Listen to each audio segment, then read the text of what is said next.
There is a particular kind of exhaustion that no one talks about honestly. It is not the tiredness that comes from working too hard or sleeping too little. It is something older, something that lives beneath the surface of your daily life, like a current pulling you down even when you smile, even when you pretend everything is fine, even when you convince yourself for a few hours that maybe things will get better. It is the exhaustion of having felt too much, of having loved people who left, of having tried and failed and tried again, of having carried pain in silence because the world does not really want to hear about it. You have probably lived through things that reshaped you so deeply that you barely recognize the person you were before. And somewhere inside you, underneath all the coping and the moving forward and the making peace with reality, there is a question you have never been able to silence fully. You wonder whether all that suffering meant anything, whether it changed you for better or worse, whether the person who came out the other side of all that pain is stronger or just more broken and better at hiding it. This video was made for that question. Here is what most people will never understand. The person who has suffered the most, who has been broken down to nothing and had to rebuild from the ground up, is not the most damaged person in the room. That person is quietly becoming something that the untouched, the comfortable, the sheltered can never be. Schopenhauer saw this clearly 200 years ago, and almost no one listened then. Almost no one is saying it clearly now. What suffering actually does to a person when that person refuses to be destroyed by it is not what therapy tells you, not what self-help books promise, and not what motivational speakers celebrate. It is something far stranger and far more powerful than all of that. Arthur Schopenhauer spent his entire life looking at existence without flinching. He was not interested in comfort. He was not interested in telling people what they wanted to hear. He watched the world with clear and unforgiving eyes, and what he saw was this. Life is governed by a blind, unconscious force he called the will, a relentless drive that pushes every living thing forward without purpose, without destination, and without mercy.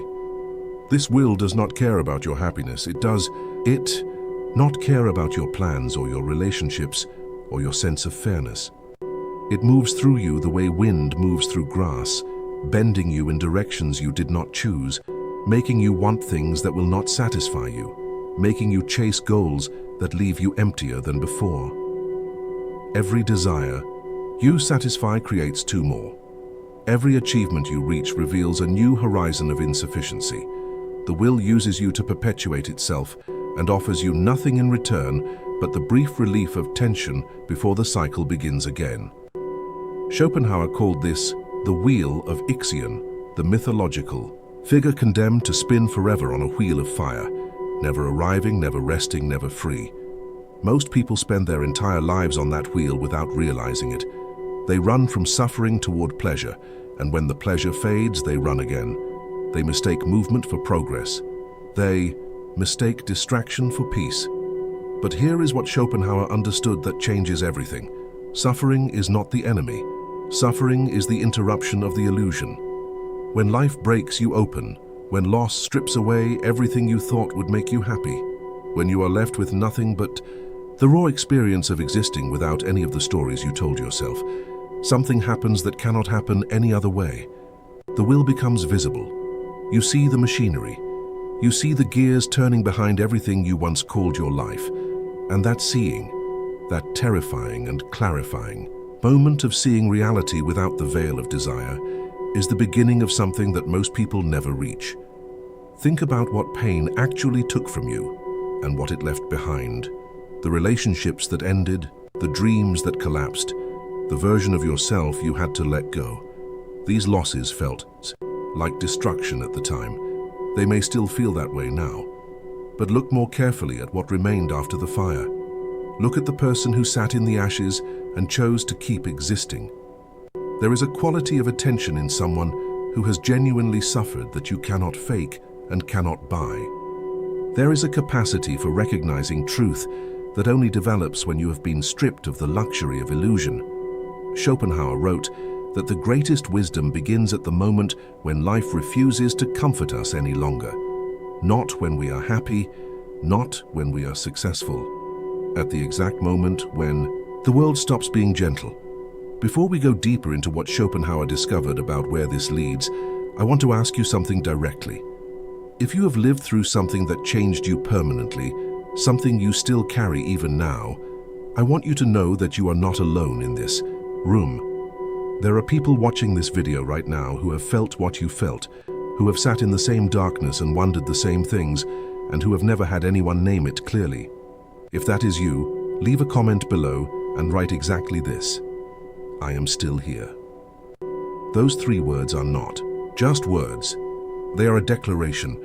They are proof that you survived what was supposed to erase you. And when someone who is at the lowest point of their own suffering scrolls through these comments and sees those words written by real people who kept going, it will matter more than you can imagine. Your survival is not a private fact. It is a light that other people need to see. Schopenhauer did not stop at simply observing that suffering clarifies. He went further, and this is where his philosophy becomes something that most readers miss completely, even after reading him carefully. He argued that the person who has seen through the illusion of the will, who has genuinely felt the futility of desire without becoming nihilistic, develops something he considered the highest human capacity. Compassion born not from sentiment, but from recognition. When you have suffered deeply, you stop seeing other people as separate from yourself. You recognize in the face of a stranger the same exhaustion, the same longing, the same hidden ache that you know from the inside. Schopenhauer called this the veil of Maya lifting. Maya, borrowed from Eastern philosophy, is the illusion of separateness, the belief that you are an isolated individual surrounded by other isolated individuals. Suffering tears this veil. It shows you that what you feel is not uniquely yours. It is the condition. It is the universal experience dressed in your particular clothes. This is why the person who has suffered most is becoming untouchable. Not in the sense of being cold or closed, untouchable in the deepest sense, no longer enslaved by the need for approval, no longer desperate for the validation of people who have never had to rebuild themselves, no longer shaken by the ordinary cruelties of a world that operates entirely on the surface. The things that devastate comfortable people, the small humiliations, the social rejections, the gap between expectation and reality, these pass through someone who has already touched the bottom with a different weight. Not because that person feels nothing, but because that person has already felt everything that matters and came back from it carrying something heavier and more real than anything the unbroken world can offer. Schopenhauer found temporary liberation in art, in music above all, because music does not represent the world or point to something outside itself. Music is the will expressing itself directly, without objects, without goals, without the relentless push of wanting. When you listen to music that reaches into you without asking for anything, you are briefly free from the machinery. You are a pure subject of knowing, without desire, without lack, without the weight of being a person who wants things.